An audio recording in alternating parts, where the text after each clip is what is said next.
Hello everyone. Thank you so much for coming in to watch the vlog. I just thought I would come in and tell you there's not going to be a vlog this week. I have absolutely zero vlog footage. It has been a crazy week. Mom, I did want to come in and update you though, not just leave you hanging. Mom's home. She came home on Wednesday, and then my sister and brother-in-law came out to visit from California on Thursday, so we spent all day Thursday visiting with them.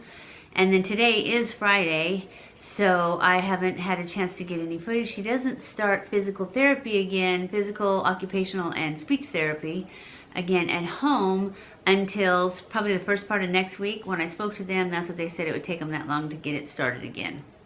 So I just thought I would come in and let you guys know that there's not going to be a vlog this week. This is it.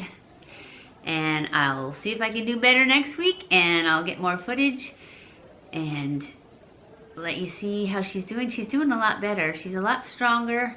She's still kind of foggy. It seems like her body's getting stronger and her brain's getting weaker, but we're going to work on that. So I think that in the rehab center they didn't work on that. They just worked on her body. So that's a good sign. That means her brain will catch up when we start working on it. So I thank you so much for watching, and I will update you next Saturday. Stay cool.